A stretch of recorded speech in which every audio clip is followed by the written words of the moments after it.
Oh, September 8th just so happens to be the day where the temperatures manage to get cooler, but the days get brighter. It is the day where hundreds and thousands, possibly even millions of boyfriends and husbands and fiancés all over the country prepare to fight with their significant others over the absorbent amount of time that is spent in front of a television. It is where employers lose the after-work employee Thursday through Monday afternoon. It is where weekends start on Thursday.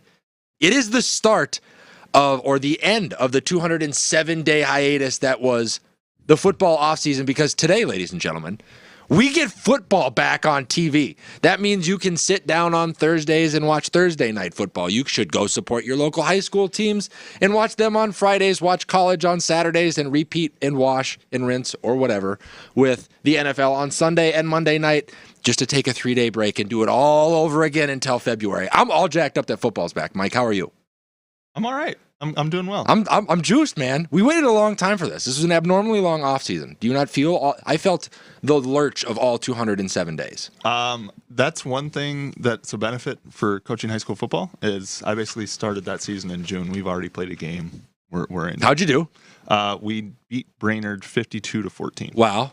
Save some points for the rest of the league. Well, tough matchup this week, so we'll see. Yeah, Elk River this week. Yep, I think it's 5 versus 4 in the state, or 4 versus 3, something like that. And where will this game be held so we can have people show up? And at Elk River tomorrow night at 7. There we go. Hey, Nick, I'm sorry to cut in, guys, but I missed a very obvious cue, and I just can't live with myself if this goes on. Can you just talk about again how excited you are about the NFL season? Oh, I can't. See, much like really quickly. I mean, Gabe, much like the NFL season, my energy and these opportunities are things that cannot be duplicated. These will be once-in-a-lifetime memories that you will get to experience between now and the Super Bowl. And asking anybody to run the same exact play and have the same exact result is madness. And quite honestly, it's what got Mike Zimmer fired. So, like, I don't think that's something I can do, man. Sorry. Mike, what do we have for the folks today? As always, guys, we have a big show for you today. We're going to do our Minnesota Sports Roundup. We have a UFC check-in with you back. That's going to make me feel a whole hell of a lot more comfortable. Nick is breaking the set in the first day back. We have a giveaway today that goes back to the Minnesota State Fair and celebrating that. Yes. We're going to talk about the Vikings opener, hence my jersey today. That's right. We're going to play a game called Last Chance for You. Oh, okay. Instead of Last Chance You. Nice Okay. little spin there. Weekend football preview, and then a college football playoff expansion to wrap up the show. The corruption continues. Well, we'll talk about it. As always, guys, you can find us on Instagram, TikTok, Facebook, Twitter, Spotify, YouTube, and we do have a Patreon, although we don't have any content on it. Yeah, that's true. We should probably get on that at some point. And if they can't find us on social media channels, Gabe or Mike, either one of you, I guess, where can they find us outside of that? Do all bald guys look the same to you? Yeah, I am stereotyping you can actually both. catch us on cable here in the Twin Cities on MCN6 at 10 o'clock on Saturday evenings. Otherwise, you can access that through your Roku and go through MCN6. That's right. And if you're a sports fan friends, make sure to go ahead and share, subscribe, turn on your notifications so you can see when we post new content, as we are here every week, except for last week, which will be hopefully the only. I was here. You were here, but it's the week that I missed, How man. rude. I missed. How rude. I was hoping for a Brett Favre like run starting games for this show, and I had to end at like 70 something. Well, I think that's the whole point, is you shot for a Brett Favre-like run instead of a Cal Ripken-like run. That's true. I set the bar too low. You did. That's on me. So with that, let's actually turn our focus to baseball. Let's do it. Talk about the Minnesota Twins. So they did just get done playing the Red Sox, had a small series in between there with the White Sox. Yes. It was all Sox there for a while. Yep. And then we have a fourth game against the Yankees tonight to wrap up that 4-game series. Looking back on our last 10 games, we're 4-6, Nick. What are your thoughts on the Twins as of late? Still lacking confidence, obviously, in our ability to do anything positive in the playoffs. I saw a tweet by Nash Walker this morning that said that the Twins are 1-15 against the Yankees, the Dodgers, and then there's another playoff team in there. And then they have a slightly above average record against the remaining teams in the MLB. What should that tell you? That if especially you're operating on the assumption that it is, World Series or bust, playoffs or bust, postseason success or bust, that you stand no relevant chance, even at this point in the season, right?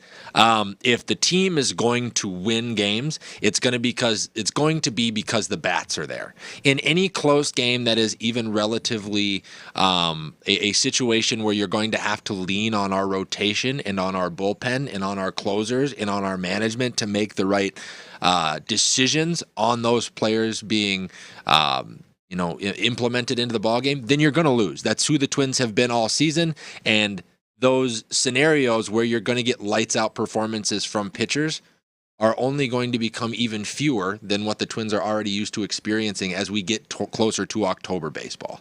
That's how I feel about the Minnesota Twins these days. So speaking of great stellar pitching performances, I think this goes back to what Gabe and I actually talked about with the Twins last week. Okay. Was that Rocco is too statistically based. Yes.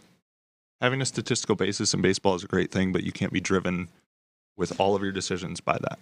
Yeah, So, shout out to Louis Varlin, the Minnesota kid who started last night, had 5 1/3. Nice. Allowed 1 run, had 7 strikeouts, looked very good, and was pulled after only a 5 1/3. What was the score of the game? 2-1, I believe, Twins at the time. He let up a single, and they pulled him. You got to let that guy ride. Yep. Even in his debut, you got to let him ride. It's been a problem this entire season. Oh, yeah. And then when you have statistically one of the worst bullpens in the league. For sure. And the Twins also, health has just been an issue, right? Like they have a contending roster on IL right now. Buxton, Polanco, Sano, Sonny Gray has been on and off. We lost Paddock obviously early in the year. Like just things like that where you're like, all right, well, this was a failed, in my opinion, I have already relegated this season to the title of failed experiment. We really gave it a go with what the Twins had in house. Now, there are bright spots, I would agree with you. I think that being able to see or hear that Correa wants to come back, seeing the progression of a guy like Jose Miranda, seeing what Royce Lewis was capable of when he was available to us, during the year this year, looking at how sturdy Joe Ryan has been, and some other things, Nick Gordon has been a pleasant surprise as he's been a flash. Yeah. He's been a pleasant surprise as a utility player that will always find his way into the lineup no matter what. There is hope for the future, but the Twins got to do a hard reset on some of the big names that they thought they were going to be able to get this done with. All right, so let's take a look ahead. They're currently 2 games back in the AL Central. Okay. To the Guardians. And 7.5 games back in the wild card? 8 of their next 11 games after tonight are against the Guardians. Yes. Are you writing the Twins off right now? It's hard not to, right? Like, understand. Let's put some context on this. Last night, Cleveland tried to lose a ball game. They walked Bobby Witt to pitch to Salvador Perez in a situation that led to them getting walked off in Kansas City, and we're 2.5 games back behind that team. Two games. And we got to play them. I'm sure, there's a 3-game series in Cleveland and a 3-game series in Minnesota? It's a 5-game series, actually, in Cleveland. Oh, makeup? Yep. So they'll start on, what was it? They'll start on Friday. Okay. They'll play 2 Saturday, 1 Sunday, and then 1 Monday. It's a wraparound. So unless anybody out there thinks that the Twins are going to be able to hold the Guardians down on the road, which we haven't been great at. We've been great at Target Field, well, if they win 2 out of 3 at Target Field. Yeah. And then 3 out of 5 in Cleveland. You're still losing ground then, technically, on them in the division. You'd lose a game. No. You'd be taking 5 of the 8. I get what you're saying. So it would put us, that's best case scenario, that puts us at even. That ties us for the division. With, 2 weeks left? And I have zero, have we heard, is Buxton coming back? What's going on with Polanco? Here's the thing. The teams that we have remaining after the Guardians, I think, is vital to talk about. Okay. So after that stretch where we play the Guardians 8 of 11, we then have the Royals, okay, the Angels, okay, the White Sox, Tigers, and White Sox again. I mean, there's definitely winnable series in there, but evident by the way that we played the White Sox the last time around, the recipe for success for the Twins is not going to change. When we beat them, it's because we put up 6, 7, 10, 13 runs, and when we lose, it's because our bullpen is guaranteed to give up between 4 and 6. Our pitching rotation is guaranteed to give up between 4 and 6 runs every night. And if the bats don't come to play, the Twins are screwed. So before we move on, yes or no, the Twins are eliminated in your mind? Yes. Okay. I'm going to say no. And I'm still going to say that they win the AL Central. Even if they manage to sneak into the playoffs through the obnoxiously weak AL Central, which me and Gabe looked at this a couple weeks ago, and what was it, Gabe? Our first place team would be finishing, was it in 4th or last place in the Yankees division this year? I would say 3rd place in most divisions. Yeah. Yeah, that's what exactly. You're way out of it. So they should count themselves fortunate to even be among the teams mentioned as a playoff contender because it's not real. Sure.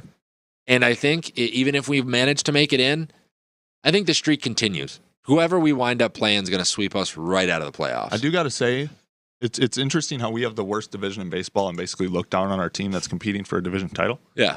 When in the NFC East, Eagles fans are the most obnoxious fans in the entire world, and they'll go 9-8 and win their division. So just something to think about. It does happen all over sports.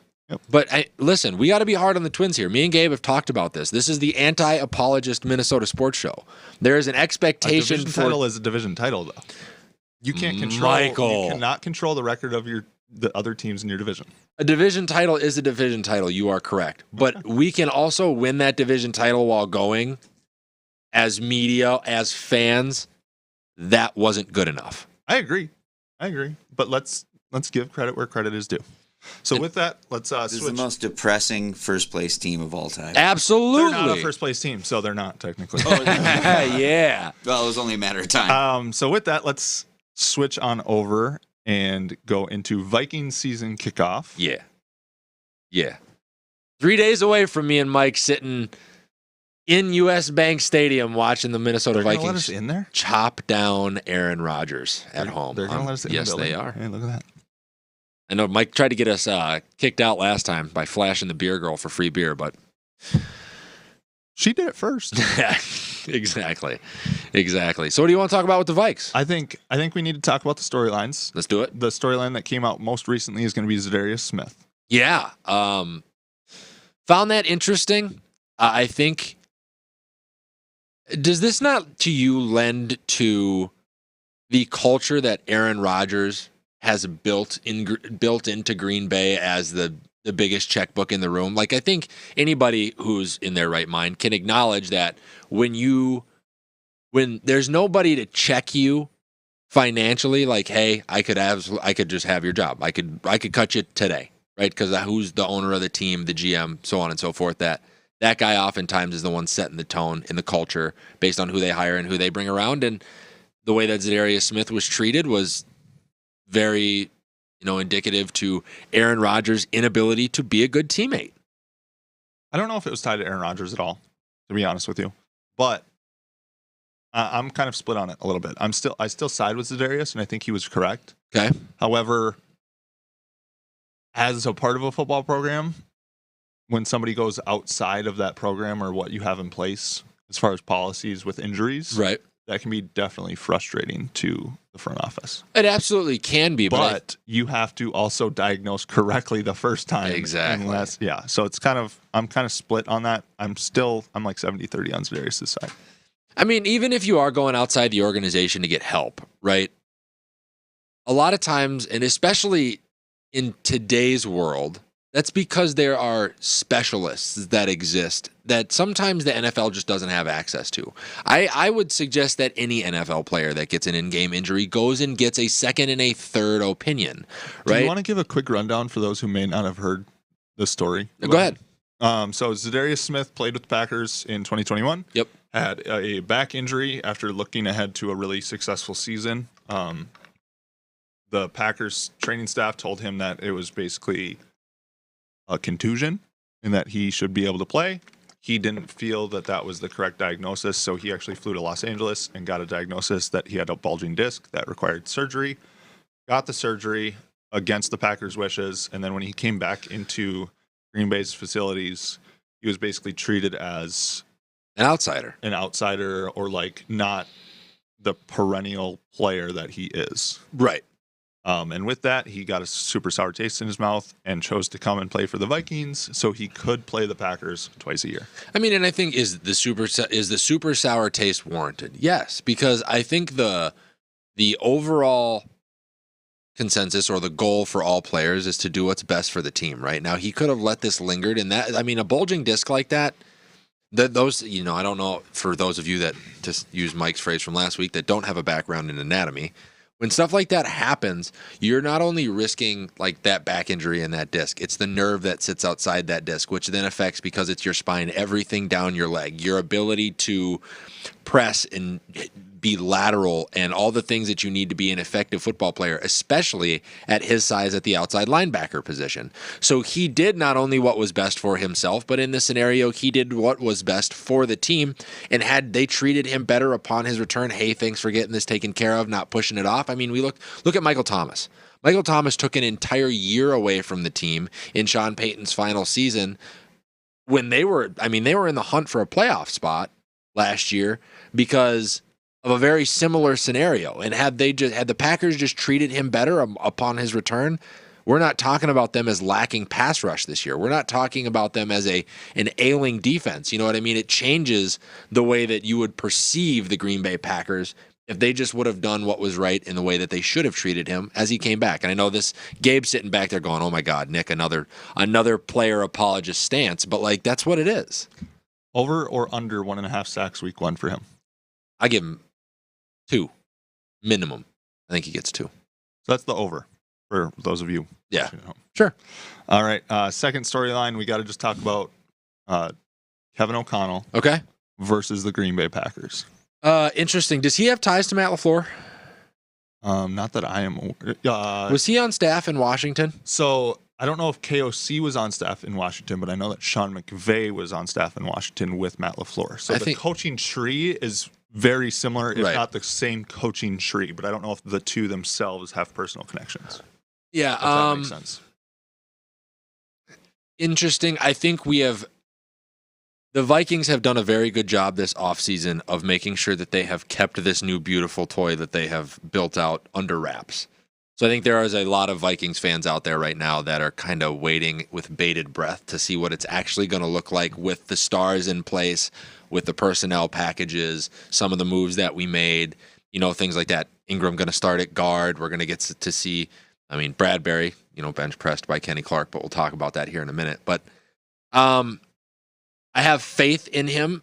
I'm going to give him the innocent until proven guilty, I guess, stance. I was listening to Rich Eisen the other day, and even individuals like Mia Kime are everybody is very, Colin Cowherd's been very high on the Vikings this offseason.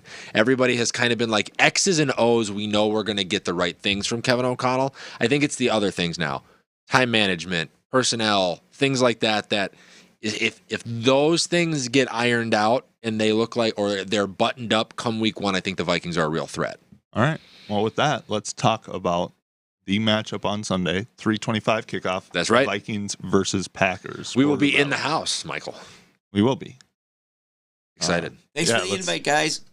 It was a birthday present for Mike, Gabe. Sorry. Let's talk. Doesn't fix it. Thank you. Let's talk through what you think the result will be. What do you think this game looks like? It's an interesting matchup. I think we're going to start to see the Green Bay Packers start to decline. I think we'll talk about that later. I think the Packers have sustained a certain model for so long that we talked about it with Tampa Bay, right? In the way that they ran their offense the last couple of years. There's just a certain level of fatigue with the way that they've played ball, how they've structured their team, and I think Green Bay is seeing that. Green Bay has always been, they're going to ride high for about 3 or 4 years, and then the defense is going to ail, or the offensive line is something around Aaron Rodgers will happen, and it will keep them from... Yes, Joshua Golden, it is live right now. This is one of my favorite comments I've seen in a long time. I don't know why it makes me laugh so much. It's a perfectly legitimate question, sorry. And where was I? Something will happen around Aaron. Of the Green Bay Packers. Something will happen around Aaron Rodgers, and then you will see the team take a vast step back. Like we saw it in the middle of his career a little bit where they were getting to the playoffs or they were around the playoff picture, but they weren't this dominant 13 win, 14 win unit that they've been the last couple of years. So you'll see some of that. Keys to this game on defense, and correct me if I'm wrong here from the X's and O's professional. I think defensively, you have to be able to stop the run without downhill safety help because you're going to get a lot of Aaron Jones and you're going to get a lot of A.J. Dillon. And then being able or not being afraid, and I want to see this killer instinct to stack Za'Darius and Daniil and some of the pass rush weapons that we have over Bakhtiari and Elton, who are on their way back from significant injuries, and I can promise you are not 100%. So being able to attack them where they're weak and then cover down on what the strength of that team in Green Bay should be this year, which is running the football. Well, I think a big difference this year versus last year, secondary-wise for us, is there's not a receiver that they have that warrants a double team. Correct. In my opinion. So that allows you to put more pressure on the quarterback. I'm going to say a final score of Minnesota 28, Green Bay 24. Okay. I'm also going to say that Aaron Rodgers throws an interception with a minute left. Oh, you think we're going to see a big Kirk Cousins style moment from Aaron Rodgers in the big house, huh? It reminds me of 2014, I want to say, the Trey Waynes pick on the comeback route. Yeah. Something like that, I think, is what we're going to see, and it would be very cool if it was Andrew Booth Jr. Yeah, I would. It would be very cool if it was Andrew Booth Jr. Hey, guys, can I ask you something? Just to say, we've talked about Kirk so much in the build-up to the season. Anyone care to venture what you think his stat line's going to be? MVP. Yeah, I think you're going to see, especially with there being a lack of film on how Kirk Cousins is going to run this KOC Sean McVay style offense. He does have some roots to it, even though he has said that it has evolved, right, since his time in Washington, which is was his first exposure to this playbook. Obviously, it's grown its own arms and legs and taken on a life of its own. But I think you're going to see. I would say I would give Kirk over 300. I'll give Kirk over 3 touchdowns. He probably does have a pick or a fumble. He'll have a turnover of some sort. That is just. I picked Kirk Cousins in my fantasy league in like the 12th round, and I was pumped. Yeah. I was absolutely pumped because I truly believe that statistically he's going to be a top 3 quarterback this year. Yes. And I think that the Vikings are going to go to the playoffs, and those two things can lead to it's a legitimate outside shot that he's the MVP this year. You guys make me sick. Eight. That's good, Gabe. 8 different offensive coordinators in Kirk Cousins' career. He's been in the league for 10 years. Yep. Like other quarterbacks that get to about the 4 or 5 coordinator mark are flushed out of the league like used toilet paper. Typically. Like it's not pretty. So I think there is an argument to be made for Kirk Cousins' resilience. I think also having an offensive-minded head coach who has his back, who has taken snaps under center. Like, if you're going to squeeze any more juice out of Kirk Cousins, this is going to be the offense and the guy to get that from him. I don't even think you necessarily need more juice. He showed flashes last year and 2 years ago that he could be an MVP in this league. So I don't think you guys should squeeze any juice out of Kirk Cousins whatsoever. I think you should. That's personal. We could bring Julie Cousins in if you really wanted to. Oh, stop it. So, final score quick. Yeah, I had this as what was the over-under? I was looking at this the other day because it's 1.5 Packers, I believe. I was going to say it's 1.5 Packers on the road on a season opener, which I was like, okay, first of all, everybody disrespecting Minnesota right off the bat. I will go 17-27 win Vikings at home. All right, so I have the Vikings scoring 28, so that'll be interesting to watch as we're there. Let us know what you think about the Vikings-Packers matchup in Week 1. Yeah, it's going to be a good time. We will be in the house. What's up, Dylan? Thanks for tuning in. We appreciate it. The comment section is live, folks. Grant Backman, haha, love it. Like I said, comment sections are open. We'll get them up on screen for you guys during the show. Is Grant a Packers fan? No, he's wearing a St. Patrick's Day jersey. Okay. In that picture. Don't worry. Don't worry. With that, Nick, you did something at the Minnesota State Fair this year. I did do something at the Minnesota State Fair. Not nearly as much as I would have liked to have done it, but I went down there and I was handing out some QR code cards for individuals coming and going from said state fair to kind of help grow the show, and then in celebration of the individuals that are willing to support us as we grow, because y'all that tune into this show every week are engaged with our content, are the lifeblood of this show, and the reason that we do it week in and week out is to bring you quality sports content, give you something to listen to, and an escape from the day-to-day beatdown of what is life, right? I guess day to day, week to week, depending on how often you're tuning in. Hour to hour. Hour to hour. We have that lyric too, Mike. Good job. we have the ability to give some cash away. So we were going to give away $1,000 to a random follower on Facebook. So I think we're going to go ahead and do that right now. All righty. So this is how we're going to do it, guys. I am on our Facebook follower list. Yes. We've grown since the show started. Yeah. We're at 412 now. There we go. So we were at 411 before the show started. Shout out to that one individual getting in there. Now in the running. So all I'm going to do is I'm going to scroll up and down. When Nick says stop, I am going to stop. I'm going to make him say left or right because there's 2 columns. As you go down, I'm going to make him say left or right, and that's going to be the winner of the $1,000. Yeah, and then we will reach out to you after the show here on Facebook. If you're not already watching with us live, I'll collect your Venmo, your Cash App, whatever it is that needs to happen here, and we'll make sure that we get you your cash here, hopefully before the end of the week, so that way you can take all of your friends out to the bar and enjoy the Vikings beating the absolute dog piss out of the Packers. All righty. So are you ready to go? I've been ready to go. Born ready. I am going to start at the very top. I'm just going to continue to scroll until you say stop. Trying to hit the bottom and top to give those people. Stop. Okay. Left or right? Right. Okay. That is a company. So we got to go again. There's only one on the screen? Your cursor. It's a company. So we got to go again. All right. Abe, did you catch any fish this weekend? Are you going to have me just sitting there scrolling for 20 minutes? I always catch fish. What'd you catch? I caught a 5-pound northern in a little tiny creek by my parents' place. So it was great. Fun. It's a crick. Fun. Oh, Stop. Crick? Stop. Oh, stop. Left or right? Left. Don Perkins Vakula. Oh, congratulations to Don Perkins Vakula as our $1,000 winner of our Minnesota State Fair giveaway. You going to write that down? I'm going to write it down for you, buddy. Here. Mike, let's do that one more time. Ready? The winner is...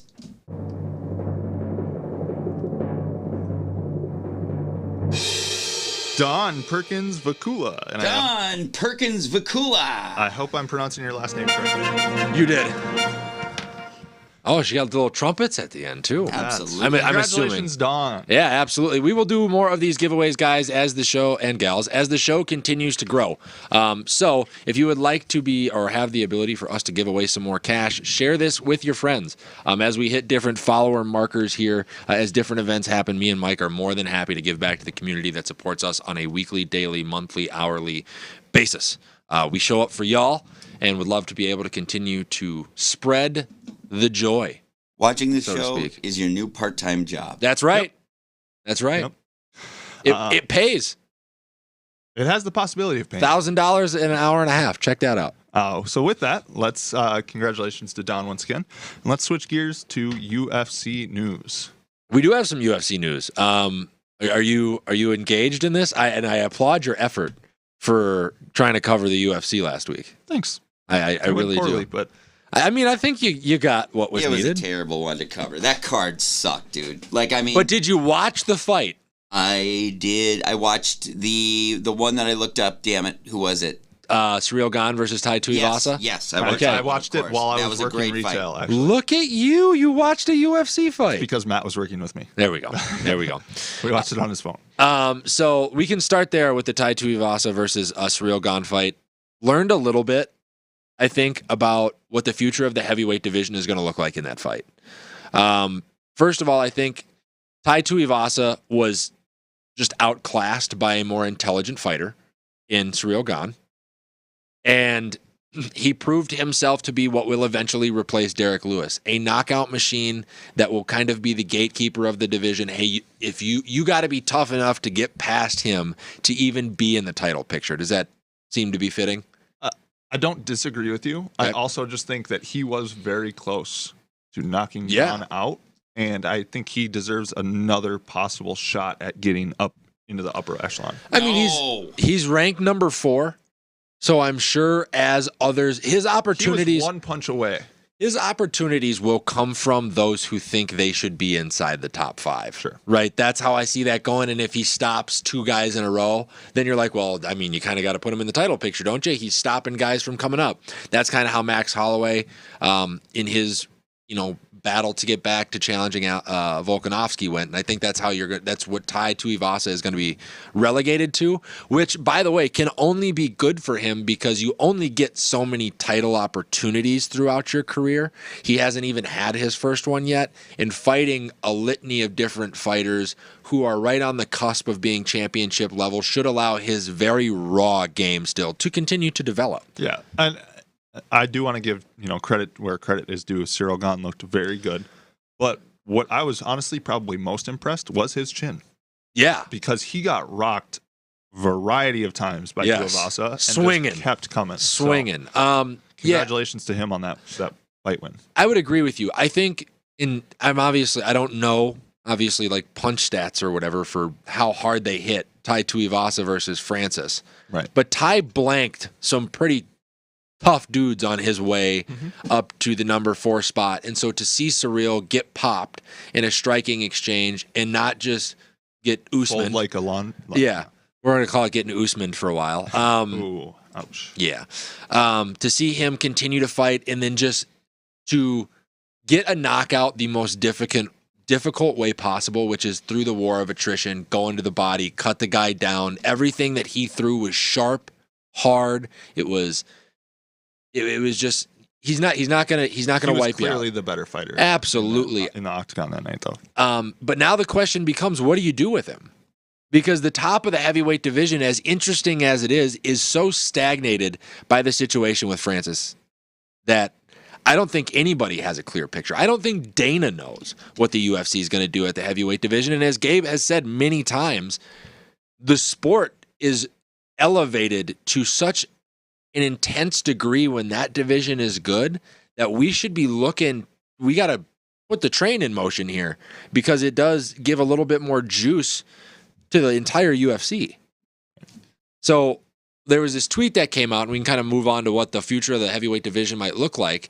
John Jones, who has been out for a while, as he is prepared to move up to heavyweight and has dealt with his suspension and other things like that, put a tweet out, UFC 282, little praying hands emoji. The rumors are that should be for or against Stipe Miocic as his return fight. Gabe, Mike, thoughts on that as the return fight for John Jones at heavyweight? So I'd like to weigh in if you don't mind on this. Yeah. Thing. So I feel like I was in a way confused by, even though that was a spectacular fight. Yeah. I expected Cyril to dispatch him a little bit easier because he is so clearly the better athlete. Yes. Right? Like, I mean, technique, all that stuff. We all knew that Tuivasa was one punch away because he woke up that morning one punch away. Yes. That's just how he is. He's a gatekeeper. Skill-wise, he's just a great gatekeeper, an awesome personality. I hope he sticks around. Same. But, and yes, we learned that Cyril is tougher.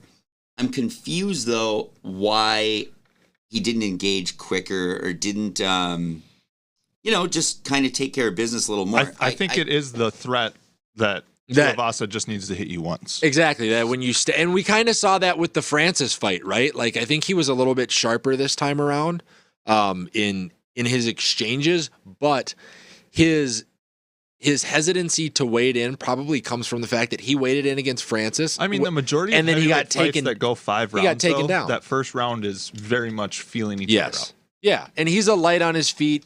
He almost kind of has a little bit of like Israel Adesanya to him, to where his striking style is so unique and so in depth that you're never going to see him do the come out of the gates bombing style stuff. So go ahead, Gabe. On that note, then what my issue is that he didn't do anything that makes a rematch with Ngannou compelling to me, because Ngannou hits just as hard. He has another dimension. He can wrestle. Yes, which we found out in the last one. So what did he show that is like? I think in a way. I mean, I'm not saying he's fallen way out or anything like that. Right. I'm just saying it's like in a way, it sucks because I want to see John Jones go at him now. I actually see them as a pretty evenly matched fight. I do too, and I think the big difference there is killer instinct. John Jones does not give a flying fuck. Surreal seems to have a little bit of a softer edge to him. Like a little bit of a softer mentality even. Like I don't know the guy personally, so like making that call is very difficult, but in the way that he fights, in the way he addresses the media, the way that he interacts with his competitors, the way that he, you see him on UFC embedded and stuff like that. I think he takes it on a little bit more as a sport where John Jones is like trying to kill. It's war. Yeah, it's war. Is that kind for of a lot saying? of those guys? Yeah. And who does that remind you of? Who does that remind you of who's a big fighter right now who we talked about this morning? Anthony Joshua. Hell yes. Yes. He's the same dude. And by the way, that just came out. 100% hardest puncher I've faced. With a slight adding gun. Wow. See, now this is the stuff that the UFC needs to take that and run with it and do everything in their power to try to figure out this thing with Francis, because I don't know if a lot of people know this, by the way. His contract tolls in December. He's holding the belt and still in recovery. They don't have a timetable for him to be back yet. Well, I mean, he's basically saying he's done. I'm done. Like, I mean, yeah. Who knows what's going to happen? So I think the perfect layout for the heavyweight division at this point is protect Surreal. If Francis isn't going to come back, protect Surreal. He doesn't take another fight. Get the Stipe Jones fight at 282 on the books, and the winner of that fight takes on Surreal Gone in the beginning parts of 2023 for the vacated heavyweight championship when Francis's contract tolls. So I'm sorry, I'm going to be a little bit of a rube here, but Gone and Tuivasa fought at UFC 209. Fight Night 209. A little bit different. They're tallied a little bit different. Okay, By the way, I just got really excited about the heavyweight division. Yeah. What you just said. So think of this too. How much would you like to see Jones versus Tuivasa? Would love that. Awesome. I'd love to see. I mean, just really Jones is the key here. He He's the straw that stirs the drink here, and that's what they need him to get involved. Well, and Dana needs to stop sitting on his fucking thumbs then and get this thing done. Is John Jones a more successful Josh Gordon? Oh, yeah, way more successful. Yeah. But like athletically a freak. I think that's accurate. Yeah. Can't stay out of his own way. Yeah. I would agree there. He's had a little bit more success in his sport, but like a little bit more success. Well, John Jones is arguably the greatest combat sports competitor of all time. I don't think it's arguably. Yeah. Yeah. I have him over Usman. I have him over Khabib. He is the most ruthless, technical, freak athlete the UFC has ever had. The only person I put close is Anderson Silva, and we had that conversation. So the fact that Dana isn't like, I have a mess in the heavyweight division. Here, have some John Jones, is so strange to me. At what point are you just going to let go of what happened in the past and be like, you're what's best for me right now? Especially after that fight. Dana needs him more than ever. I think his stock. In fact, the only thing I'm bummed about is that he's fighting Stipe. Well, Stipe's put on like 20 pounds in preparations to fight John Jones and Francis. The thing that gets me, though, is, and this is just as like a normal You're a casual. It's okay. But like, Stipe is 40 years old. Yeah. He is 40. And he's hanging around the title picture. But he is 40. Yeah. He's really... he was awesome. I love Stipe. He was great for the division. He was a great holdover champion. But he's now... He's 40 to be passed up. He's 40 years old and is going to step in the octagon with John Jones. Can you throw John Jones with 3 years off directly back in there with Surreal? That's a stupid question. Well, you probably good, can. Nick. You probably can. I think that's why they're being careful, though, right? It's just who are they being careful for, though? Because Stipe might die. Well, and so could John Jones. Well, he could have a drunk driving wreck any day. You don't know. A little bit different. That man needs a handler. Yeah. All right, so let's wrap up the UFC here. We want to talk about one more fight. Yeah, there's the fight this weekend between Khamzat Chimaev and Nate Diaz. Nate Diaz, yeah.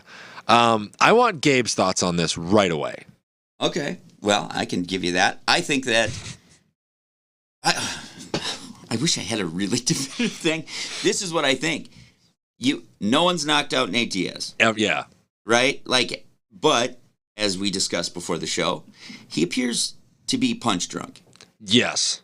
And that is not great. Now, can he come in there and last all 3 rounds? Five round fight. That's right. They five minute 5-round fight. Yeah, which is great. That's what gives him a chance. Right. I'm sure that was his whole negotiating thing when they tried to sacrifice him.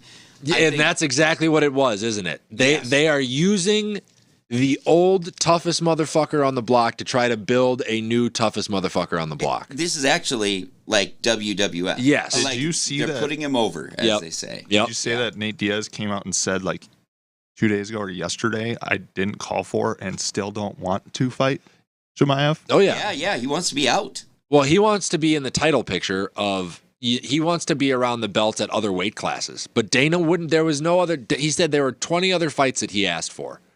This is the one that Dana gave him. Yeah, I'm a little bit... And that's why you can't...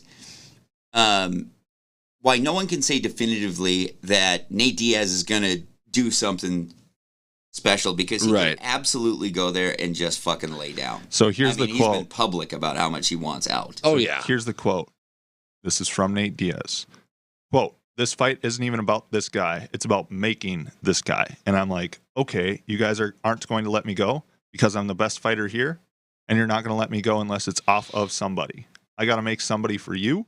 Well, all right. You're welcome. Let's make you. You're welcome, UFC.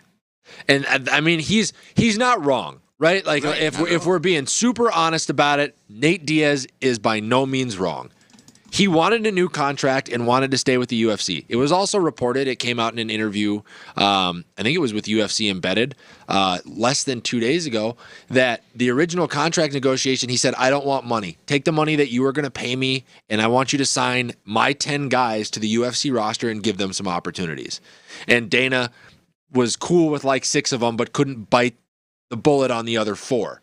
Okay, if Nate Diaz is still a massive draw, I'm sure this pay-per-view will do very well, and they're the only fight on the card that matters. That's 2 weeks in a row. I think the whole world is going to be pulling for him. I think the one thing the UFC that just backfired is that basically they're trying to get him over, and they've turned Hamzat into the guy who people are rooting against. Yeah, but that's not what they wanted, though. I wouldn't think. The weird part is, though, if you look around any of the 3 divisions that you could line Hamzat up in, Nate's the only guy that's got the track record to be able to drag him out into the deep shit and take care of him if he's not what is advertised. The only one. He's a great matchup for Hamzat. Oh, for sure. Like, if we all know he's a better athlete, just like 2 of us, except instead of being 1 punch away, he's 1 incredibly long marathon of pain away. Oh, for sure. He's also, the jiu-jitsu. Like, I heard a really interesting anecdote from Chael Sonnen on his show. Yep. And he talked about when he went to spar with Nate Diaz a long time ago when Chael was at the top of his game. And he said that they were sparring, and Chael was trying to take him down. He was shocked. Chael couldn't take him down. He's like, I was at the height of my powers. And he's like, I just didn't get it. So the coach afterwards is like Nate, basically, why aren't you going down? He's like, well, I'm wearing these big ass boxing gloves, and they're not good to work with on the ground. So what Chael's conclusion is, just because he gets ragdolled doesn't mean that's not part of his plan. Yeah, Nate wants to be there. He's got an answer for everything. Nate Diaz has been in the UFC for 15 years, damn near, or around the sport at its highest level. Nate, the other part of that interview that I was listening to, he sat there and he's like, name another fighter, not Khabib, not Jones, not Silva, not Conor, not Oliveira, not Usman. None of them have hung around a top 5 picture in multiple weight divisions like I have. And he's right. He's got an answer for everything. Yeah. Right. Oh, yeah. I mean, it's the worst fight to gamble on, though. Oh, for sure. Yeah, no. Year. I wouldn't want to put money. I wouldn't. Yep. You could give me your money. Picks, guys, before we move on. Hamzat by decision, but Nate knocks him down twice. Gabe? Nate does not knock him down twice. He wins by decision. Hamzat by cut stoppage, I want to say again. TKO like that, yeah. I like that call. In the 4th round, I'm going to say. I don't think you can let that happen. But Nate almost gets him in a choke. But I don't think you can let it happen. I don't care if Nate's walking through a blood, is literally blood-bathed, crimson-masked, canvas tarnished. It's the last fight of the night. You're trying to make the guy. So unless Khamzat puts him out, but cold, Diaz won't go out. That's the point. So you got to let it go. You have to. I will say this. If Nate Diaz is there to fight, to actually fight, he's not going to lay down. I hate this fight I think the UFC fucked up. I think they have set themselves in a real trap fight. Oh, for sure. I mean, a real trap fight. And Khamzat, I believe, is rattled because they put him in a situation where he has to win or you look bad. Yes. And do you see the Paulo Costa thing? I did see Yeah. It's like I don't know. I feel like he's having a bad week, you know?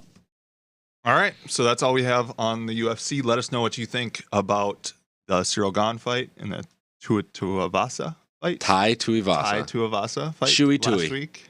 And then the Khamzat Chimaev versus Nate Diaz fight. Are we going to address this? Should we address this? I almost don't want to because I feel like it's for attention. This is a very close friend of mine from the military, by the way. Brainiac.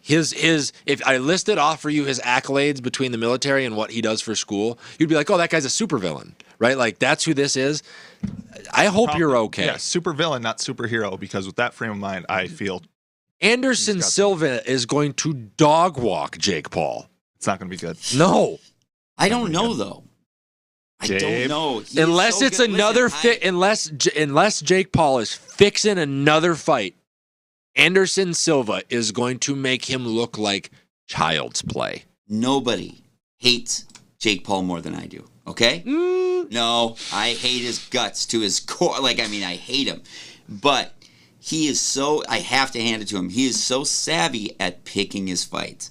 There's something that they saw that he believes he has an edge or he wouldn't do it. Unless this is his desperation play because MSG didn't sell out. And I think it is because he's got to recoup that investment and he can't risk lining himself up with another fighter that might potentially pull out. Think about it. I mean, the Tommy Fury and then the Rockman or the Rockman Jr. fight back to back to have those guys pull, and now everybody's looking at you. He's got to make a decision. So what is this just?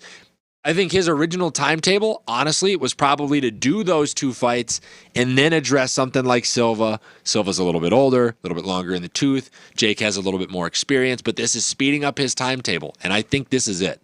If he's done, so if he loses and he gets dog walked, as you say, yes, we're talking I'm saying Anderson Silva in the 4th round kind of thing. Yep. Right? Are we done watching Jake Paul fight? He could fight Adrian Peterson or Le'Veon Bell next. Yeah, sure. I know. It just relegates him back to celebrity boxing. Right. Instead of trying to, front to guys like Eddie Hearn that he's a legit threat to the boxing community, which he has never been. No, certainly not. Certainly not. I just think that Anderson's age, who knows how that's going to look. So less than a year ago, he knocked out a former world champion. Agreed. So from Jake Paul's last chance to the last chance of look at you with players. Some segues today. We're gonna go. I'm gonna give Nick a list of players and coaches around the NFL. Nick is going to tell me if this is their last salvo for their careers. Ooh, okay. So some of these, it's maybe a little bit further out, but you'll see the reasoning behind it. If you want the reasoning behind it, I can give it to you, but I'm not going to unless you ask. Just give me. Yeah, we can go through brief description why you think, and we can kind of, and I'll play the rebuttal role for you. Ezekiel Elliott kicks us off. Okay. An aging and injured offensive line in front of him. Yep. I see this as being the last successful season for Ezekiel Elliott, being the starter in Dallas with Tony Pollard coming up his back. Yeah, and I think it boils down to 3 Ps. Limited pop. He has no big play ability left, period. I'm sorry, no matter what shape that he comes in, something about the way he decided to run the football changed in about year 2 or 3 for me with him, and it's one of those styles that he may age like Frank Gore. He may be a 3 yards per carry back until he's 40, but he will have the fewest rushes of over 20 in the league for a starting running back this year by a long shot. The second one would be Price. Okay. I think a guy that you paid $94 million to in a locker room that is ready to go. Micah Parsons, Trayvon Diggs. They're going to try CeeDee Lamb. Guys, you're going to have to start paying guys, and you paid Dak. So the payroll doesn't necessarily mesh very well. And I think the last one is Pollard. Tony Pollard is a great running back. If there are two backups in the league right now that deserve to be starting somewhere, it's Alexander Mattison and Tony Pollard. Those are your guys that have the ability to elevate a running back room elsewhere inside the organization. And is Jerry Jones going to risk losing him and having to keep Zeke? I just don't think so. All righty. So the last year for Zeke Elliott in Dallas. Yes. Let's go out east to Tennessee and Ryan Tannehill. Well, Malik Willis coming up the rear. Yep. Basically threw away their season last year. Mm-hmm. And they're a run-first team anyway. Yes. Once again, it's a guy that's receiving a dynamic volume of pressure from a guy who is placed behind him on the depth chart. How many games, and we talked about this when we go through their schedule, they've got a gauntlet at some point that they go through where it's like Rodgers, Allen, Mahomes, Burrow, you know what I mean? Like they get to see like 6 straight weeks of phenomenal top-tier quarterback play. How long are you going to be able to see what some of those guys are doing on busted plays with limited receiving cores, maybe a banged-up offensive line, in 2-minute situations where Tannehill just can't function like that before you go, we got to give the kid a chance.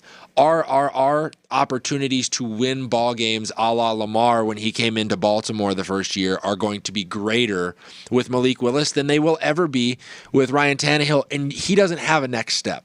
You got the best out of him in the years that he has been getting you to the playoffs, and the wide receiving core that they have has only progressively gotten worse, especially getting rid of A.J. Brown. Sure. We're going to switch to a coach here, our first coach of the list. Pete Carroll in Seattle. With the departure of Russell Wilson, the defense is nowhere near what it was 10 years ago. Is this the end of the Carroll era? When was the last time the Seattle Seahawks had a relevantly good draft? Pete Carroll's first 2 years. I have made an argument for about 5 years now that Pete Carroll was at the height of his powers when he was fully aware of what was coming up through the college pipeline because he was an abnormally talented recruiter, right? So when he had the inside track and the ability to spread load, back-end draft picks and things like that, that's great. That's just, it's professional recruiting for him. It was Russell Wilson in the third round? Stuff like that. Since then, the drafts... The farther detached he gets from college, the worse the drafts have become. His cap management has been poor. The locker room has been loud. Key players have left, and you just watched him usher. They've also pushed out key players like Bobby Wagner. Yeah, KJ Wright in his last year. Cam Chancellor got pushed out, or not Cam Chancellor. Earl Thomas with the way that Sherman kind of did, if you want to make an argument. Exactly. So. It's just one of those things to where I think he, much like Zimmer, runs an outdated system that is not going to age well. And if you're going to be what the many people in Seattle should be assuming, which is going to get a young, talented quarterback at the top of next year's draft, Carroll's probably not the guy that brings him along. You want to go out and get a more revolutionary, offensive-minded head coach who's probably had a cup of coffee with Sean McVay and allow him to be the one that ushers in the new era of Seahawks football for the 12s. Alrighty. So, just so everybody knows, the first 3, Nick knew. Yes. He had time to prepare examples. For. The next 5, he does not know. Okay. Tom Brady, for obvious reasons. Yeah, I think this is the last year you see him in a football role, period. Listen, it's getting noisy now. We'll talk about this a little bit later in the game. Giselle has pretty much packed her shit and moved to Puerto Rico. Because he decided to come back because Tom can't quit football. That man has a problem. Like I have a problem because I watch 7 different screens and I will absorb as much football as I humanly can. But I at my most football involved am a fraction of what I am sure Tom Brady is based on the level of success that he has been able to have. That's not something that is sustainable and it's not something that's easy to quit. He's the only person he's chasing now is him. You know what I mean? We were talking about this with Albert Pujols the other day. Well, if he doesn't get to 700, does he come back? Tom Brady there's nothing left in front of him. So he just sees open opportunity everywhere. How far can I separate myself from the pack now? And I think that only feeds his mentality. But this will be the last year. The offense has started to deteriorate. New head coach. You're going to start to see some cap problems in the next couple of years. They're going to have to pay the piper, and I don't think Brady wants to be around for that. So from one future Hall of Fame quarterback to another. Okay. Aaron Rodgers. I Depleted don't. receiving core. Yep. O-line isn't as good as it once was. Okay. How much does he have left in the tank of basically carrying that offense? And I would agree with Grant here. A healthy Kareem Hunt over Tony Pollard. Absolutely. But then you also have to factor in price. Kareem Hunt is a made man. Tony Pollard is on a rookie deal. Aaron Rodgers will not. I don't think this is the last chance for him because I think, especially with the new deal and the reports that have come out that Jordan Love lacks development, right? It is. If they go 10-7 and miss, Tom. He comes back. Aaron comes back the next year and runs this whole circus back. He's got it. He's sitting with a witch doctor. Right. He's got this whole thing oiled up and ready to go specifically for him. He cares nothing. I truly believe that he cares nothing other than how things run around him these days. Okay. He gets to do the Pat McAfee show. He's now doing things like Joe Rogan. He gets to do Jeopardy in the off season. He's playing. He's got a pretty sweet celebrity golf. Yeah, and so why would you leave that situation when, admittedly, still the Lions and the Bears are still 3 years away as he gets to the end of his career? He probably won't see competitors in his own division outside of the Vikings before he's ready to retire. Sure.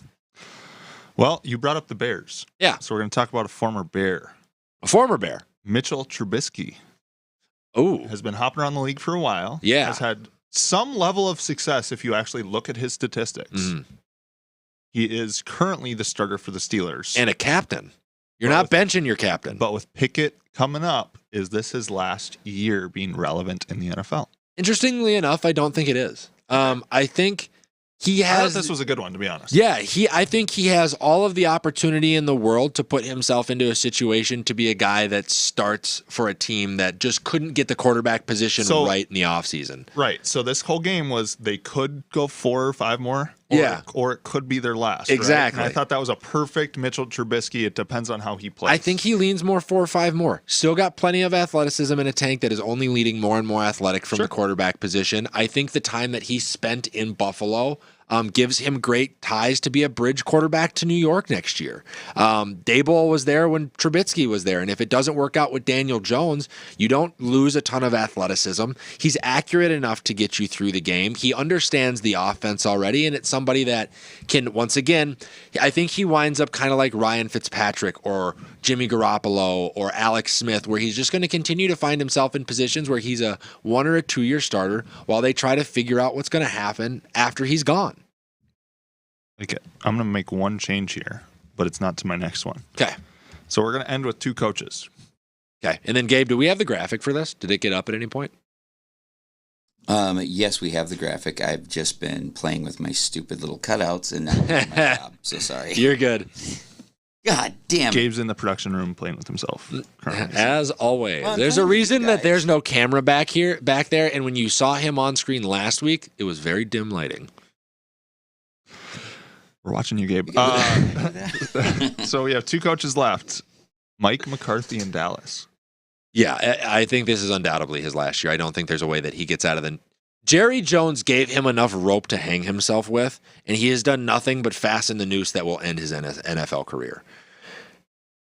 That team last year should have performed better than it did, and then to watch Amari Cooper walk out the door, to see some of your key pass rushers in the front 7 walk out the door, to underperform in the playoffs, and then me and Gabe were talking about this. He really doesn't have any relevant ties to control of the team. Does he call offensive plays? No. Does he call defensive plays? No. Are both of the guys in those positions ready to take over his job if they wanted to fire him after week 1? Yes. I think I would be a huge fan of Kellen Moore as a head coach. Yeah, for sure. For sure. Pair him. He's once again, got Dak. You paid Dak, kind of like Minnesota paid Kirk, right? Got to have the offensive-minded guy to bring him along. Kellen Moore was quarterback in the NFL. He's taking snaps from that position. He gets it, right? Could you also hand the keys over to Dan Quinn? For sure. He's got his guy in Micah Parsons. So McCarthy... And has been to a Super Bowl as a head coach. Right. No, not great results, but we can blame that on Shanahan. Yeah, exactly. But I think McCarthy... Jerry Jones has a granite tombstone. Already carved For Mike like McCarthy. I like that. Is there a possibility he lasts 4 more years at all? No. All right. Maybe I shouldn't have gone with that one then. And then the last one, I think you're going to say basically the same things about. Okay. Cliff Kingsbury. Just got an extension, though. But. And they tied him to Kyler. They both got 5-year deals, yes?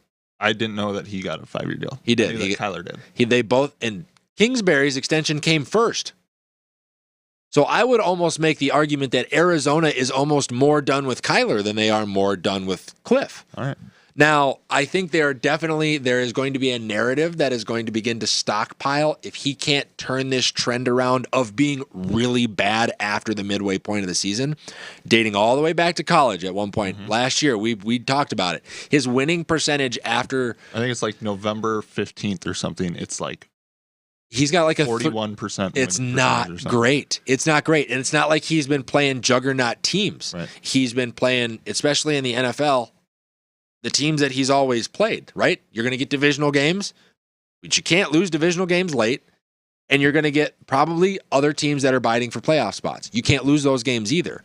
So depending on how the narrative goes for him, if it gets loud enough, I could see them making a change. But I don't know who you would replace him with right now that's better for Kyler than Cliff. Kellen Moore. I'm just saying there's guys out there, right? Yeah, for sure. The guy that I scratched for Cliff Kingsbury was Matt LaFleur. Because if they go 9-8, 10-7 and miss the playoffs. Depends on how it's done. Remember, McCarthy was safe until he wasn't because of how Aaron wanted things done. But if they go 9-8 and you think Rodgers is going to stay around, then it's a Rodgers decision. If Rodgers makes noise about it, yeah, I could see Matt LaFleur getting the axe. I just don't see the Packers going 13-3 or 13-4, and when they aren't like the 1 or 2 seed, they always shift around. They always do. I mean, not really. They held on to McCarthy forever during that bad run.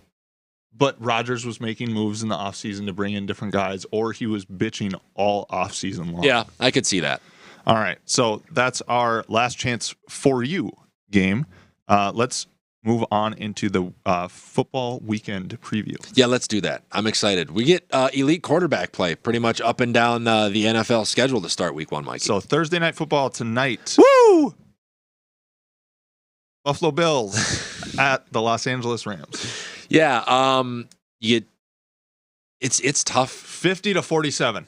Yeah, it's going to be a high-scoring game. I think. That's why I might play Gabriel Davis in fantasy this week. I'm debating it. It's going to be all impact plays. It's going to be all sizzle and not a lot of steak, I feel like, in this game, if I'm being totally honest with you. Because, think about it. The last image that we have of Josh Allen, he was a super soldier trying to drag Buffalo past Kansas City. Basically did. Yeah. Other than Patrick Mahomes also being... unreal talent that had been there before. And then the last memory that you have of Matt Stafford is ice in veins connections to Cooper Kupp down a star wide receiver against a great defense, playing against Joe Cool and the boys in the Super Bowl. So it's really about, I guess, the way you pick this game is recency bias, but you're going to get, you get Stephon Diggs and Cooper Kupp, you get Josh Allen, you get Matt Stafford, you get, the Rams defense, which is pretty good in certain spots, Aaron and Donald.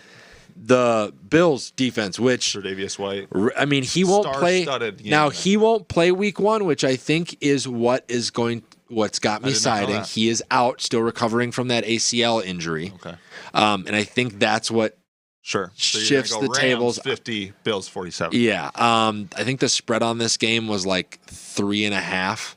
And whoever wins, it's going to cover because it's not going to be. It's going to be a close one. It'll be close, but it's not field goal at the last moment close. There's going to be a lot of points scored. So I'm actually going with Buffalo, with the Rams here against Buffalo, especially because opening night they're going to hang the banner.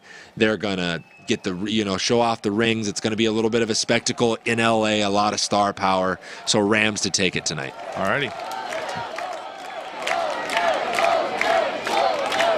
Getting me hyped for football. Yeah, that's what we're here for. So from one LA team to the other, Las Vegas comes to town and visits the Chargers. Visits? Visits. Yeah. Thoughts on this game? I had a hard time trying to pick this one apart.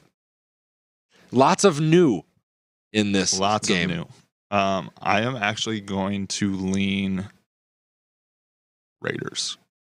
That's what I had to say, I think too. that they can control the line of scrimmage a little bit more on both sides. Yes. And I think that's what it's going to come down to. Not that the Chargers are poor, but I don't know. I'm going to say Raiders by 3.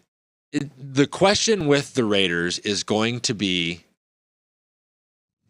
what does their offensive line look like against Joey Bosa Cutting and Alex Khalil Leatherwood, Mack? who started almost every game last year for them. Right, after they couldn't trade him to anybody. So was it all more... 32 teams. They even tried to trade him to himself. Yeah. Did you see that tweet? I did. They said all 32 teams. Now, also, J.C. Jackson is coming, but J.C. Jackson is also coming back this week, I believe, but off of ankle surgery. Sweet. He's got to line up against Devontae Adams. Right, and I probably think going to torch him before ankle surgery. So that's the madman matchup nightmare in Josh McDaniels with his full slate of weapons week 1 in a city that admittedly cares a little bit less about the Chargers than it does about the Rams in SoFi Stadium.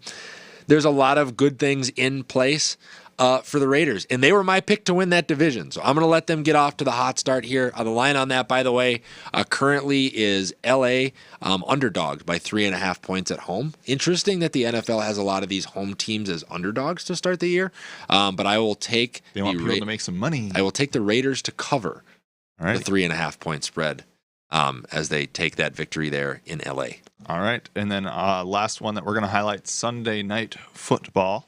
That's going to be Tampa Bay at Dallas Cowboys. Yeah, no longer the Gronkaneers, just the Tampa Bay Buccaneers, I guess. Tampaneers? The Tampaneers?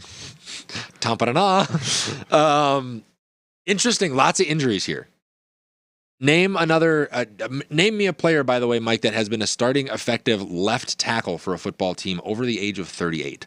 There's only 2 of them. Andrew Whitworth comes to mind right away. Yeah. And Jason Peters, who's technically on a practice squad right now. Yeah, but they signed him to start and play. So come on off the couch, big guy. I don't think he's going to play week 1. Probably not. I just think signing Jason Peters at this point for Dak Prescott is like giving him a Band-Aid for a gunshot wound. Better than nothing. It's better than nothing. It will make it look a little more appeasing, but it's not. I don't trust that at all. Do you? The Buccaneers have a pretty decent pass rush, and I'm 99% sure they're going to start that first-round pick at left tackle. Yeah. Tyler Smith, I believe is his name. Yep. And trial by fire, young man. Now, but if there is a recipe to stop Tom Brady, it has always been pressure up the middle, and his starting guards and his center are both not available this week due to injury. And the likes of Micah Parsons, which you can pass rush from any which angle that you like, is going to be a problem athletically. Even in, I went back and I watched some highlights of him, like running backs trying to pick him up in pass defense. Good luck. I mean, he's 260 pounds, bro. Yeah, and he moves like a wide receiver. He's 260 pounds, man. So, like, Leonard Fournette. Can't just, like, stop him. Leonard Fournette may look like a guard these days, but I don't think he stands a chance. Lenny, you didn't deserve that, Yes, man. he does. Yes, he does. Leonard, I'm sorry. You didn't deserve that. But the only saving grace that gives this game to Tampa is Tom's ability to do everything for a young replacement offensive line that you would usually need a veteran to do. He has the Rams winning and losing. Defending champs are 38-16-1 in there. So Harris Gargovic, defending Super Bowl champs, are 38-16-1 in their first game the following season. It'll be 39-17-1 after tonight. They win and lose. That's a hell of a prediction, man. I got to give it to you. You're safe either way. Stop screwing with our heads. I was like, wait, what? Might as well add a tie on there, too. Yeah, might as well. Everybody, you get a tally. They will win, lose, you get or a tally. tie, I promise. You get a tally. We missed. Yes, we will get to this at the very end of the show, Gabe. But Tom has the ability to take care of the offensive line problems for them. Yeah, one of the best more than any other pre-snap guys in history, ever, right? Yeah. and has and the ability to get lethal. And they're going to spread it out. You're not going to be able to stack the box with Mike Evans, potentially even Chris Godwin, Julio Jones, that's Russell the thing, too, is, Gage, like they spread Cameron, it out so you know what I laterally mean? that you can't guard vertically, right? Yeah. So why don't you touch on the San Fran thing, because our next and last segment is actually switching to college football before we lead out. Yeah. My San Fran take is they did what was best for the team, and they did what was the absolute worst for Trey Lance. And Jimmy G.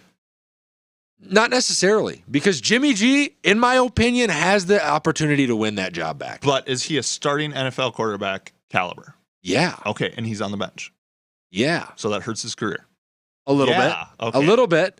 But think about it this way, right? When me and you have both been a part of locker rooms, teams in the past, and I can't Nick was actually just the guy who hung out in the locker room. He wasn't part of the team. That was, I mean. Oh, he's not denying it. You can't put yourself in the shoes of a locker room and imagine. So think about it this way. You're a coach even, right? And you've got a guy that's been a quarterback for you his sophomore and his junior year. And maybe he even started as a freshman. And out of the last 3 years that you've started him as a quarterback for your varsity team, he has managed everything around him so well that you guys have been on the doorstep of winning a state championship twice. Right? Now, he's a senior now. And there's this sophomore kid that you have that's got all the intangibles. But how long is your leash then going to be for that guy, not only as a coach, but as other players in the locker room that have been, okay, I've been to war with that guy. That guy has got it done in the past. Well, and that's the thing. So I would start the senior. I wouldn't even think about starting the sophomore. Exactly. Because the sophomore has 2 more years. If you were going to keep him, you need to start him. Because the minute he throws a pick, all of these punch-drunk San Francisco fans, we want Jimmy. We want Jimmy. And what's that going to do to that kid's growth? But, just playing devil's advocate, if they start a Garoppolo and he throws a pick, we want Lance. We want Lance. No, because you hadn't seen Lance. You can dismiss that, right? And Shanahan's been very open that Trey Lance has had moments that he's not pleased with through camp and has been inconsistent. That division is still competitive. They can still make a deep playoff run. When was the last time Trey Lance started a game? The showcase game for NDSU at the beginning of the COVID year. And before that? The year previous to close out. So he hasn't started a game other than a showcase game since the end of the 2019 football season. And and they're betting on him week 1. Interesting. And for the rest of their season. If there's a great comparison to draw here, look at the way that Pittsburgh, who never has turmoil, is handling their quarterback situation, and look at the way that San Francisco is handling theirs.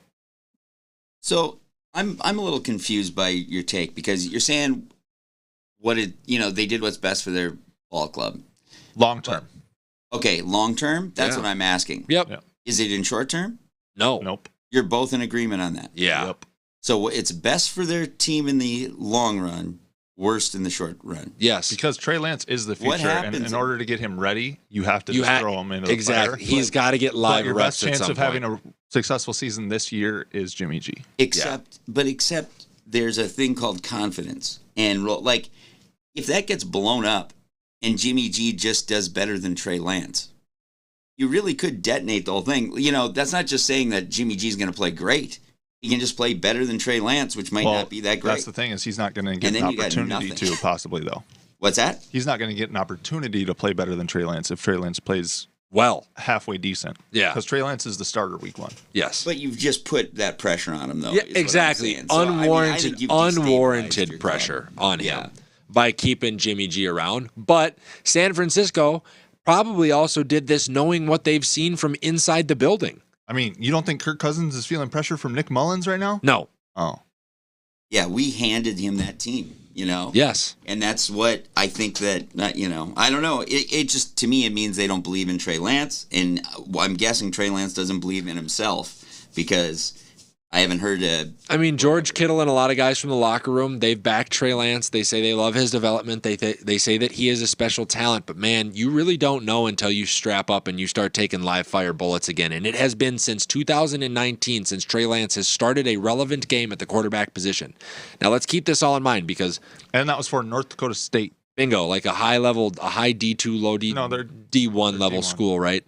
Come on, man. Yeah. But the other part of this is how much longer can the 49ers hold that core together at the price that they're currently holding it together? They've started Debo to have to pay guys. Debo, I think, is the first casualty. Well, Debo got paid. Kittle got paid. Bosa got paid. Williams got paid. Like, they're going to have Williams is what, 30? And only getting more, 36, and only getting more expensive. Yeah. He might be the first casualty, actually. So, like, they're going to have to start to pay specific positions. And how can you do that with any confidence if you don't know who your quarterback is? So are they going to screw the pooch on this whole thing with one foot in each grave? That's what I'm saying. So I'm just picturing you have 1 foot in each grave and you're screwing in pooch. All right. With that, we're going to transition. I did that in college. I was going to say, it sounds like Gabe's dating life. Oh, guys, come on now. With that, let's go college football expansion. Corruption. I love it. How is it corruption? So this one I'm going to argue with you about. How is it corruption? Well, to be quite honest, because it's all about the money. Yeah, but is that corruption or is that just like intelligence? Capitalism. It's capitalism. With children. I mean, listen, this is how this is going. The entire thought process from the dollars and cents people are going, okay, well, we have to start to pay these kids. Eventually, this could be a problem. So how do we make it less of a problem? We need to bring in more money. How do we bring in more money? By getting a greater volume of exposure to top-level teams that are going to be competing for a franchise. So we need to expand. Did you know that basketball, until like the 70s, was only like a 16-team tournament? Yep. I mean, it's the same thing. And look at us now. We love it. So much for your gotcha. We absolutely love it. I don't disagree with you there. I'm just saying that we have the amount of... It will be 16, by the way, by like 2026. But 2026 is when this is supposed to get in. As early as 2024. Yeah. I'm telling you. And guess what? It's probably coming in 16. It's probably coming in 2023. Yeah. Why don't they go to 64? That's too many football games. It's too many football games. Too many football games. Yeah. Basketball, you can play a game every other day. Football, it would take too long to get through the playoffs if it was that many teams. Exactly. But if they go 16... And by the way, let's put this into perspective. So what does it look like right now? Are the top 4 getting buys, or like how does this? Yeah? So the way that it works under the new construct, or what will be the new construct, is the top 4 teams will get a bye, and their next game will be at home. After the second round of the playoffs, I really like that. College football the games will be moved to a neutral site. I love that. So the Final 4, it will be neutral. Exactly. I love that. Me too. And Elite 8 will be at home. So love it. So what you're looking at realistically is you're going to get 4 SEC teams guaranteed. 3 or 4. You're going to get 2 of the best Big Ten teams. Yeah. Every year. Which might be Minnesota. Hey. There we go. Wouldn't it be fun to watch us get thumped by Alabama? Yeah.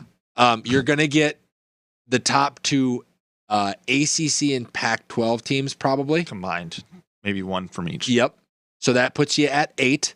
And then the real fight will happen at everybody that is ranked 9 through 15. Now, there'll be like a top 10 team, like a 7 or 6 that's like a Cincinnati. Yeah. And instead of claiming yourself as the national championship or champion like UCF did, yep, you will be placed at like 11. Yeah. And have to play your way through. Sure. And the other part is they've only now emboldened, by the way, if we want to talk about games that we were watching last week, they've only emboldened Notre Dame to stay independent now. Because why would you need to align with a conference if there's going to be that many playoff spots available? Notre Dame is in a unique spot because they have the ability to play the toughest schedule in all of college football. Yep. Which is a good and bad thing. Yeah, it's great for I thought they looked talent. really good against Ohio State, who, in my opinion, is a top 2 team. I just think C.J. Stroud looked fucking atrocious. Yeah, we talked about that. Yeah. But I thought Notre Dame looked good at times. Yeah. Like their defense did pretty good. No, that was a close game. It was. It was a 21-10 game, but it was a lot closer than that score. For sure. And if if Ohio State goes and runs the gauntlet now, It looks you great. have to look at Notre Dame going. And that was Notre Dame that's that head coach's first game. Yep. So And their quarterback's first start as well. So I think Notre Dame has they've some lost good a lot of things pieces. So there's a lot to absorb here with with the expansion of the college football playoffs. But I think you don't like it. Do you want to go back to like BCS where there's 4 bowl games and one of them's the No. national championship game? I don't think that, but I think 12 is a bit of a step. Because let me ask you something. It should be 16. Let me ask you something. The Gophers have finished at what ranking wise over the last 5 years? We've had some pretty high rankings, correct? I think the highest we've gotten to is like 7. It's either 17 or like 12. Okay, so let's say we've gotten to 12 in the last couple of years. So it's the 6 highest ranked conference champions and the 6 highest rated at-large teams. Okay. Yeah, I mean, that's pretty much what I said. It's just I worded it differently. I kind of I disagree with this because I do think that like Minnesota, who might be 13th ranked, but they lost the Big Ten championship, should get in a way. Over Cincinnati, who's 11. I don't think that team should get in. I think if you're a conference champion, if you're Cincinnati, who wins like the American Conference with Marshall, they should get in, and Minnesota shouldn't, or Wisconsin shouldn't. Whoever's that Big Ten West, and that's where I think it's going to get Ohio State's going to win the Big Ten championship out of the Big Ten East. Yes. So whoever wins the Big Ten West, in my opinion, deserves to be in the top 12. Sure. Notre Dame's president is actually on the board of that manager, so How they convenient. voted for that decision. Oh, So yeah. obviously that's interesting. Oh yeah. But I honestly think it's the same thing, right? I know it's 6 conference champions and 6 teams at large, but it truly is the same thing. You're still going to get 4 teams out of the SEC. You're still going to get 2 out of the Big Ten. You're still likely going to get 2 between the Pac-12 and the ACC. And then, like I said, it's going to be the teams at large. The real competition will come in at whoever is ranked from 9 through 15. And that's where the voters will act. The people who vote for this stuff will actually have an impact.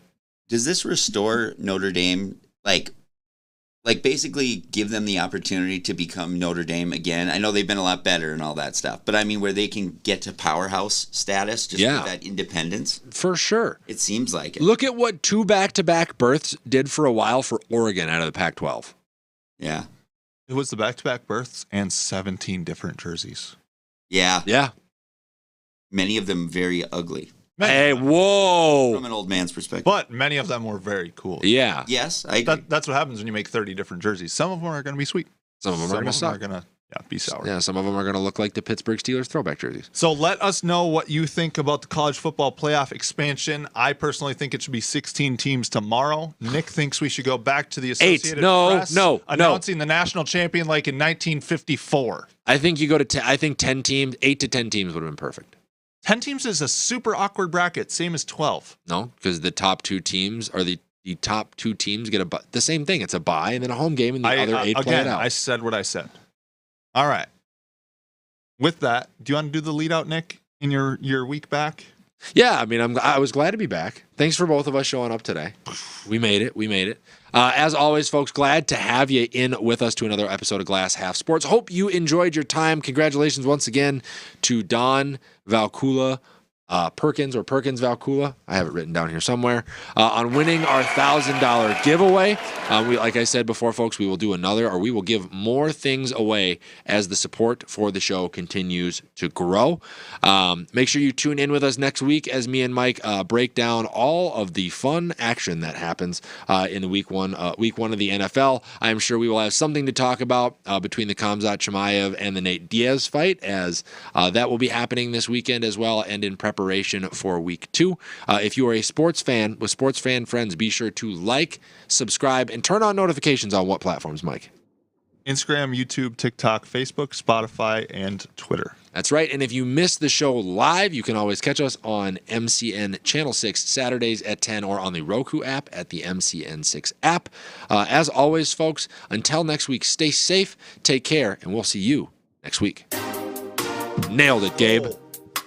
Skull. I wait all weeks for that.